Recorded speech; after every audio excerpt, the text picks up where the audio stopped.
আজকাল এই হঠাৎ গরম আর হঠাৎ বৃষ্টিতে আমাদের জীবন কিন্তু ভীষণভাবে নাজেহাল। ঠান্ডা গরমে ঘরে ঘরে জ্বর সর্দি মোটামুটি সবার লেগে আছে। আজকে সারাদিন বাইরে ল অ্যান্ড অর্ডারের ডিউটি ছিল, বাট ইউনিফর্ম পরেই চলে গিয়েছিলাম ডিউটির শেষে এই বার্থডে গার্লের বার্থডে সেলিব্রেট করতে। মলের ফুড জোনে ক্যান্ডেল জ্বালাতে পারিনি, তাই ওই যে মোবাইলের ফ্ল্যাশ লাইট দিয়ে বার্থডে সেলিব্রেশন হলো।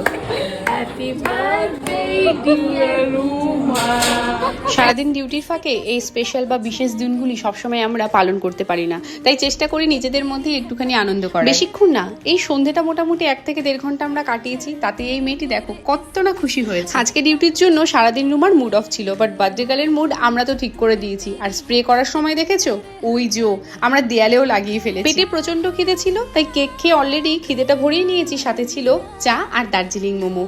আমরা শিয়ালদার রিলায়েন্স ব্রাঞ্চে গিয়েছিলাম। এখানে শপিং এর জিনিসগুলো কিন্তু বেশ ভালো ছিল। এই টুকিটাকি বাজার করে শিয়ালদা প্ল্যাটফর্মে চললাম, আর হ্যাঁ, সবাইকে টাটা করে ফিরলাম বাড়ি।